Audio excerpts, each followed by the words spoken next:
What you gonna do, brother, when WrestleMania season runs wild on you? Don't worry, I'm not gonna try to do an actual Hulk Hogan impression, but WrestleMania is coming up, and I thought, what better time to try to talk about some of the video games? For those of you that aren't fans of wrestling, you may still be fans of the video game. I know that's the way that I was when I was a kid, and then eventually I did grow to be a wrestling fan in the late 90s during what was called the Attitude Era and the Monday Night War. And now, on to WWF Wrestlemania games on consoles between 1989 and 1999. For those of you uninitiated, Wrestlemania is the biggest event held every year from the WWF and now known as the WWE, which it has been for over 20 years now. So whenever I hear somebody go, yeah, you know that WWF stuff, it's like, you've had a few decades to get used to it. But the first WrestleMania was held all the way back in 1985, and it helped usher in the use of pay-per-view. It was the first one for the WWF to do, and it's the longest-running and most successful pro wrestling event in history. With the success of pro wrestling in the 1980s, especially because of the WWF going national and the popularity of Hulk Hogan, it's no surprise that video games were soon to follow. First up is WWF Wrestlemania for the NES in 1989. This was the first WWF game on the NES and only the second WWF game overall, the first one being Micro League Wrestling for home computers. WWF Wrestlemania on the NES was developed by Rare, yes, that Rare, and published by Acclaim. This would be the first game that would be of many to come from Acclaim, as they held the license for about 10 years. Released in February of 1989, it was just a couple months prior to WrestleMania 5, which happened in April of that year. The music is the highlight of this game, which is no surprise since it was David Wise, who was Rare's composer for many classics and is especially known for Donkey Kong Country. You're going to hear his name pop up a lot in this video, as well as many others that we're going to make in the future.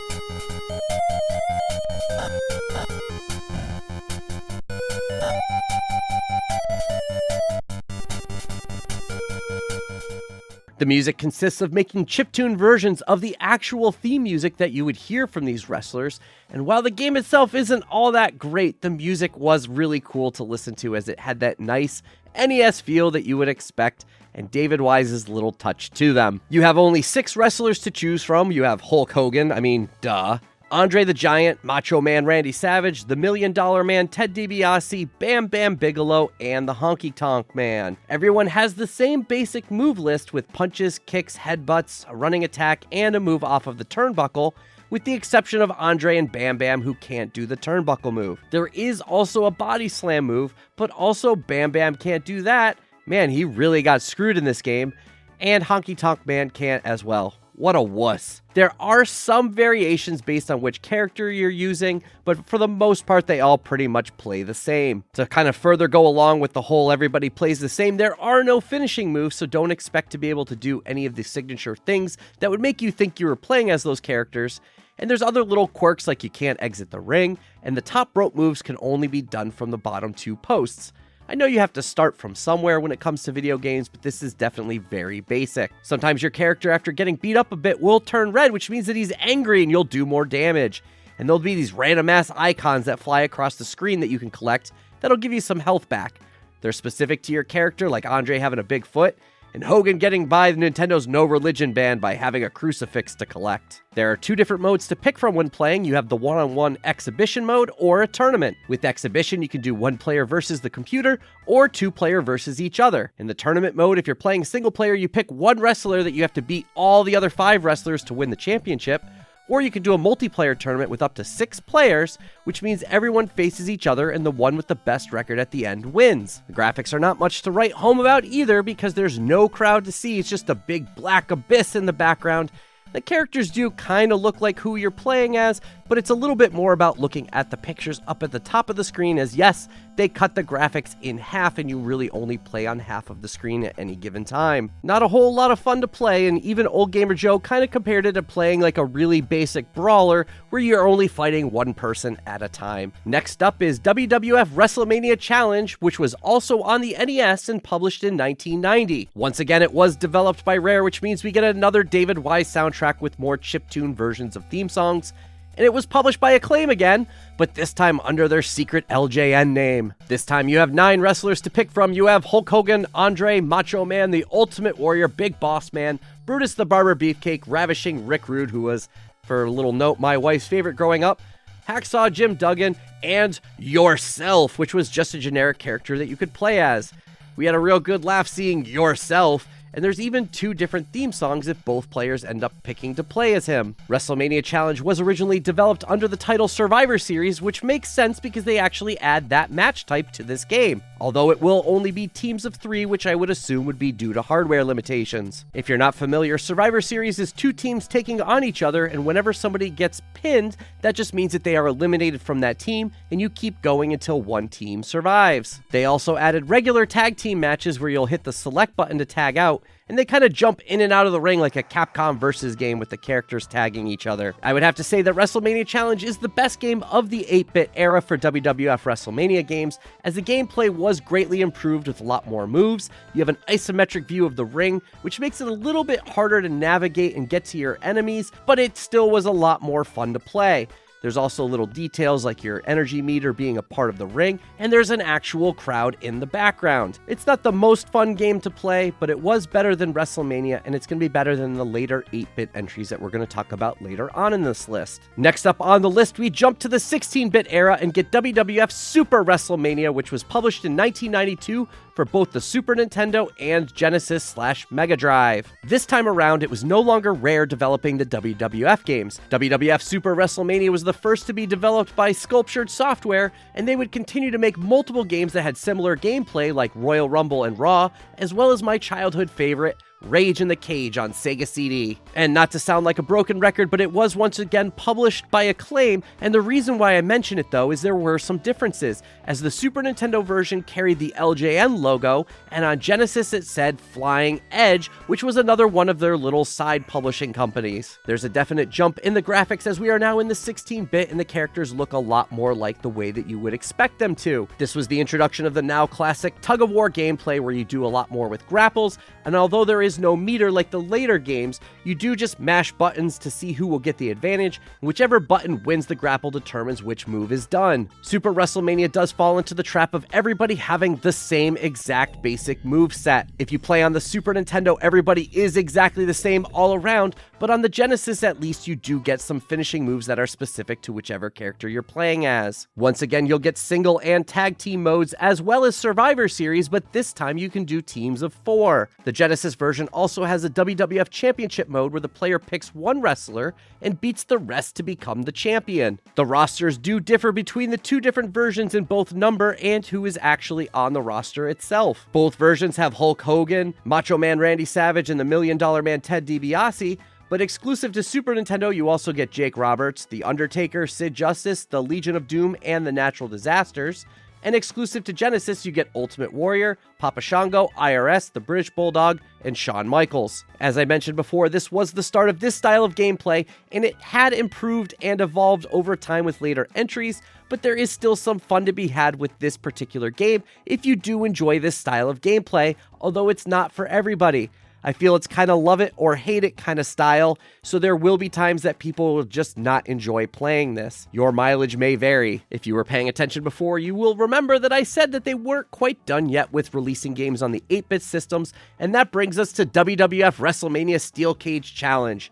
It was released in 1992 on the NES, and in 1993 for both the Sega Master System and the Game Gear. Just as with Super WrestleMania, WrestleMania Steel Cage Challenge was developed by Sculptured Software, but only for the NES. The Sega versions were actually developed by Teeny Weeny Games, which, yes, they made the original Discworld. With this particular game, you're essentially getting a dumbed-down version of Super WrestleMania gameplay, which isn't that great a place to be. Everybody has the same moveset once again, but being on the 8-bit, you now have less moves, less buttons to do them with, and everything is just slow and sluggish and unresponsive. As much as I didn't enjoy playing Wrestlemania, I feel like Wrestlemania Steel Cage Challenge was somehow even worse. It comes down to trying to do too much with the hardware and trying to mimic a 16-bit brother. Steel Cage Challenge allows you to do one-on-one matches as both regular and, of course, Steel Cage matches. It's kind of where the name comes from.